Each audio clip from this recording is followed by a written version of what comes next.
Hello everybody, welcome back to Nightghost 49 as we play Stardew Valley. Okay, I've done a lot of playing on stream, and I've learned a few things. One, you always check this for weather reports. You just click through the next day. Beautiful sunny day tomorrow. I always check the fortune teller. I may have already said this, now that I think about it. Displeased today. Ugh, so our luck chance isn't going to be the best.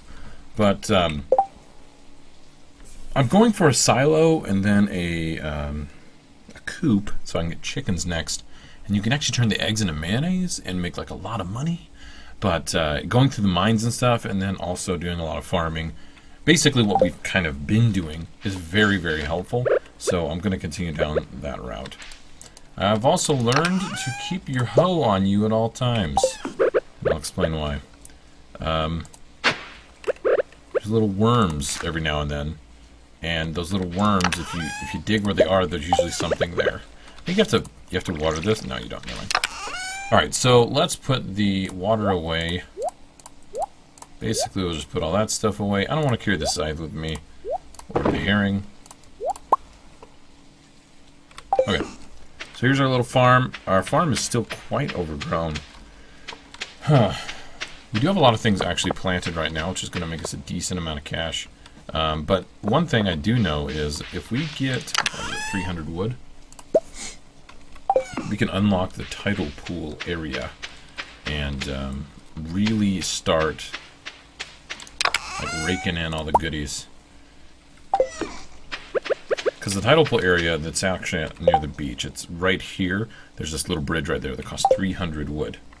And once you open that, you can just go every day and for free just pick stuff up. Like coral and... coral! Sorry. That's a nod to The Walking Dead. You can pick up coral and starfish and... what is it? Urchins and stuff like that. So it's actually very, very, very lucrative. There have been a couple times where I've made like over 1,000 gold just from going there in one day. And I'll make one trip and then just come right back and then go back out and do all the other stuff that I need to, because it really doesn't take that long to run over there and do that. Now, it's good to clear off all these little tufts of fiber, and then also to clear out the stone, because it gets in the way of actually harvesting this stuff. And this grass will turn into hay when you cut it, and if you have a silo, it will store that hay for you. So I'm actually going to leave it alone for now and let it grow. Let it flourish and do its thing. So that's what we're going to do. So today, like I said, I'm going to clear off some of this. Really, I should just be focusing on chopping down trees, because I'm trying to get to that 300 mark for wood. And clearing some of this is kind of a bonus, but just chopping away is going to do just fine. Nice. What quests do we have? Our introductions and getting started. Cultivate and harvest parsnips. Okay, that's right, all right. I have to remember back a little bit. I got ahead of myself on my other save, and it's been beneficial because now I know what to expect in regards to just like game mechanics. So I'm not going to be freaking out too much about that, and I've kind of figured out at least some ways to make money. I found that initially that was probably my biggest gripe, is I didn't know any way to make any kind of money. I'm not trying to game the system at all, you just got to figure out how to do it, you know? So that's kind of nice. Now, I don't think I'm at the level, which I don't think it takes much to get seeds, and I think I mentioned that in the last video. So, we won't be seeing any seeds dropping here, which is kind of a bummer, but that's alright. Let's plant these 2 mixed seeds, and we've got 137 wood, not enough to open up the tidal pool, but that's okay. Let's put away a few things, and then we'll go out and look around, maybe do some foraging. Just see what we can find, so we're not just, working on the farm. We'll go out in town and stuff like that. I tend to... Did I lock? Always shall tool hit location. That's actually kind of nice. And ambient tracks only. And locking toolbars. That'll lock it down here. And if I get close to it, it just kind of grays out. Instead of moving it around constantly. Oh, nice. There's a bunch of stuff here that I can pick up. So I guess a general rule of thumb is keep golds so that you can do bundles and stuff with them. There's these bundles you can do every year in the community center or something like that, and then the festivals. And then keep at least one basic of each type for the bundles in the community center. because turning those in gets you a lot of seeds or big rewards. and it really pays off. So, like I said, I found that chickens do well. And generally just farming. Farming is very lucrative. I didn't know if like one or the other was good, but anything in the game will actually make you a decent amount of money. Just carry the right tools with you at the right time. It's probably the most beneficial thing that you're going to find, is making sure you've got... I would say keep your hoe on you at all times, because there's sometimes things you can dig up, unless you are expecting your inventory to be nice and locked in, and you don't have to worry about it. Okay, so he's still there. Oh, we'll get a letter in the mail from Joja, like the corporation, saying that there was a landslide and they cleared it. So, alright, I'm a goober, and I totally forgot about that. Alright. Let's go south. You can still pick stuff up on the beach without clearing the tidal pool, or without making the bridge to the tidal pool, so why don't we go down there and take a look as well. But I've realized, I have a few friends, a few moderators on our channel, and they have been playing quite a bit. I mentioned this game in the stream, and everybody was like, I have no idea what this is, and I just kind of at passing said, oh, just check it out, it's a fun game. Well, now like half the people that follow the channel on Twitch are now playing this game constantly. One of them putting over 50 hours in. I won't say who, but it was hilarious. Funny conversations abound. See, there's a little wiggly worms right there. There's another one right here. You see him? They're saying, there's something here. Dig me up. Oh, we got a book. That goes straight to Gunther in the museum. Found a lost book. The library's collection has expanded. And I believe you can read those. I haven't bothered to do that. I've mostly been focusing on try to get more money and stuff like that. Okay, so here's is this a clam? Yeah. So if I come here, that's where I can spend 300 wood to fix it, and then the tidal pool has, you know, not orchards. I've been playing too much Banished.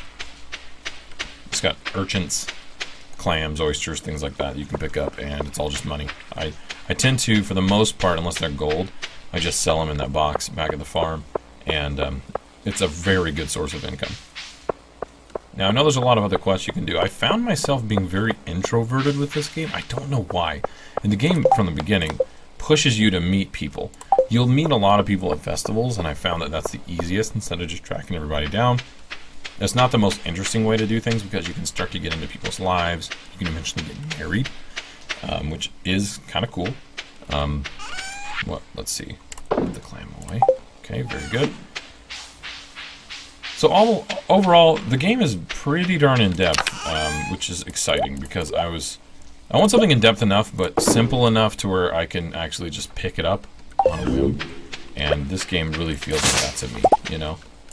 I don't have to, you know, sign up for a raid or anything like that. Oh. I must have already started on that tree earlier. My bad. And every day I try to use up all my energy. Or get close to using it up, because you don't want to become exhausted. I think you get some kind of debuff or whatever. There we go. And like I said, we're going to be working on that 300 wood. Which we have 100-something in our chest, and then another 17 right here. So we'll definitely be able to use up a lot of our energy just doing this stuff. Now a note on the hay. If you leave a little bit of the grown hay, like this bit right here, if I were to go and let's say use the scythe and I chop up a big chunk of it, if you leave some around, it'll grow from it a lot quicker. If I clear the whole thing out, it'll take some time for that to actually, you know, start spawning back in again. So that's a little FYI. And then stones and logs get in the way and kind of slow down the progression of the hay. Did you guys hear that noise? I keep hearing those weird noises. One of them sounds like a stinking humpback whale. It's very odd. I mentioned it while I was live streaming one day, and everybody thought I was weird. But it wasn't playing during that time, so I ended up, you know, just mimicking the sound of a humpback whale. I'm pretty sure that's super entertaining for everybody. That's rather weird, to be honest. Okay, so clearing all this out. So we're still doing good stuff. I mean, just because we can't get to the tidal pool, and because we don't have a huge farm up yet, or a lot of money, it's only day 3, so we'll be able to get a lot of stuff done. Alright, so I'm down to like 18 energy. That's not going to be enough to even chop down a tree. These are looking good. Ooh, I could put these 2 seeds in, though. I am using up some energy, which I'm getting a warning from. I'll put down those as well. Mixed seeds are, you just don't know what they're going to be. Okay, so I'm at 181 logs. Or wood, excuse me. That's good. So once we get to 300, we'll be able to do the tidal pool. And I'll leave the fire on. It's raining outside. It's going to be chilly. Oh no! I've never had this happen. It's crows. Look, there's a crow eating my crop. I need a scarecrow. Dear fairy. The fairies are good, though, because they, like, make the plants grow instantly or something. And apparently scares away the crow. Oh, man. I've never had birds come and eat my stuff. So, that's new. I did level up on foraging. Excuse me, I'm fighting off a cold here. Trees sometimes drop seeds. There we go, that's what I'm looking for. And now I can do wild seeds and also craft a field snack, which is very good. It gives a lot of energy. So there you go, that one clam gave me 50 gold. You know, nothing too big right now, but once we open that up, we'll be able to get multiples. And it becomes very nice every day. Just bringing that money in. Alright, so beginning of the day, let's go ahead and check here. Living off the land will give me tips. Oh, okay, so for the spring, the onions in the southwest of town, where the river meets the ocean, you can sometimes find a whole bunch growing right in the dirt. We'll actually go check that out today, because that's really, that's a good tip. Fortune teller.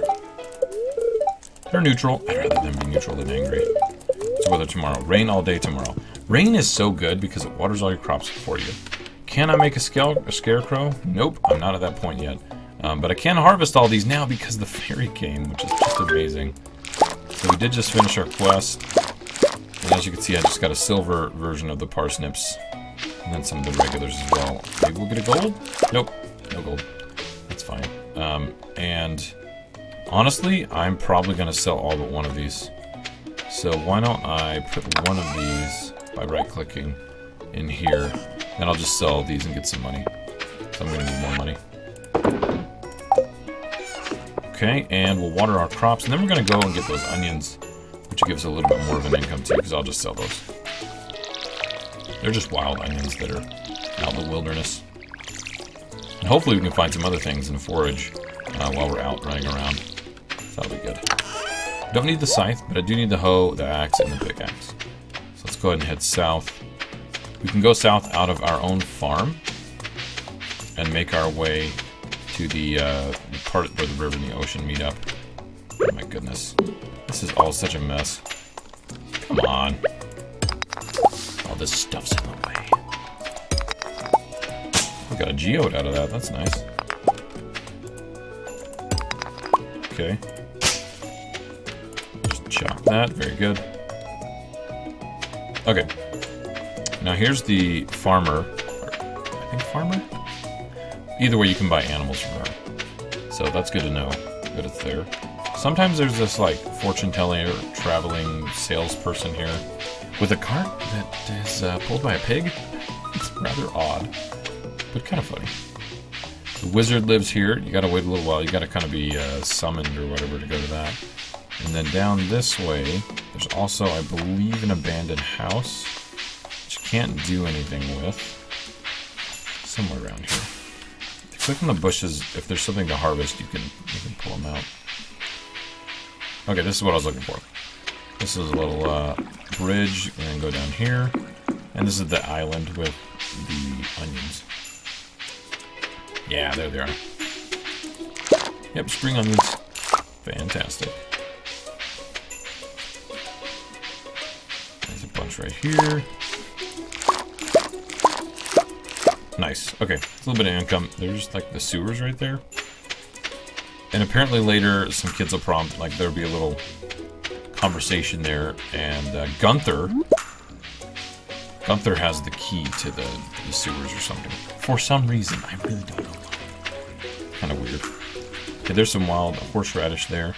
See, foraging is actually very good, and you can level up this skill. If you look at your skills, you've got all the different ones here, and then at level like 5, you get to pick kind of a profession. I believe that's 10. You get to do that as well. Yeah.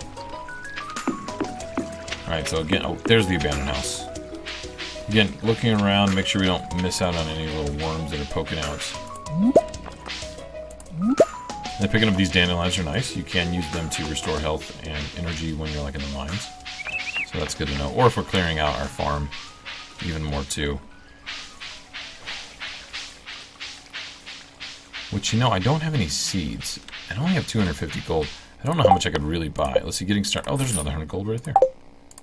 Raising animals, build a coop. Yep, we're going to do that, but after a silo. Reach farming level 1 and craft a scarecrow. I do need to do that, like, pretty quick. But I have to reach farming level 1, which means I need to probably buy some more seeds.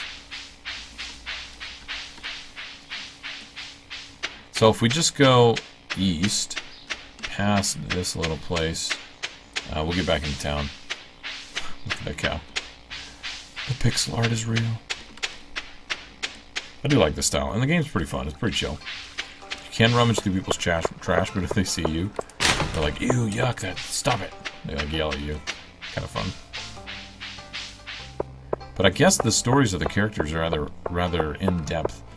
I've seen a lot of comments that the people made while I was playing, and they kept mentioning so-and-so knows another person, and they have like all this different history and whatever. It's kind of funny.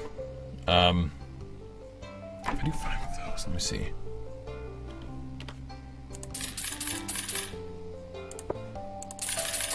Let's just do more parsnips for now, because I don't really have a lot of money. Okay. It is almost noon. Let me think. I could drop the wood if I need to. I'm just thinking I should go on the beach and check to see if there's anything to pick up. Because that would be a little bit of money. I only got 2 slots, but I could probably... There's probably not too much without opening up that extra section. Let's see. No? Nope. Okay. We'll come down this way. I could do some fishing, but I feel like these activities are a little bit more lucrative. And fishing is slightly infuriating. Keeping that little tab where the fish are is kind of difficult. That little shack's where that guy lives, the one that we just saw. I think he was walking up this direction.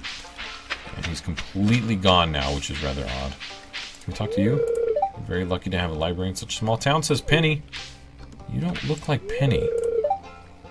Oh, that's a book. I thought she had like a purple shirt on. That's a purple book. Never mind. Okay, and then there's Lewis the mayor. I think I'm just going to go back to home and sell a handful of these things. I will keep the horseradish, and I'll probably keep one of these onions. Like I said, I want to try to keep one of the basics of everything, just to make sure we can get these little bundles that you can do at the community center. But I will sell the clam. Let's get rid of that. And I guess I can just sell all but one of these. Taking of the dandelions. Yeah. The geode you can break open, so we'll do that as well. Let's get some sap so that I can make fertilizer. Oh, never mind. You can't make fertilizer. So when you get your farming up, you can actually learn to take, it's like 2 sap makes 1 fertilizer. And the quality goes up. They don't grow faster, the quality just gets better. Let's put all those away for now. A little under 200 for wood. Do I have my axe on me? I do, okay. Organize that. Alright, so let's water these, and then I will spend the rest of the day chopping down some wood to get closer to that 300 mark so we can open up the tidal pool. I'm actually going to go ahead and make a cut here. You guys don't need to watch that. It's just that this bit's a little more tedious at this point. Anyway, thanks everybody for joining. I'll chop these down, finish off the day, and let it save. And that's where I'll come back. So thanks everybody for joining. I'll see you guys next time. Later.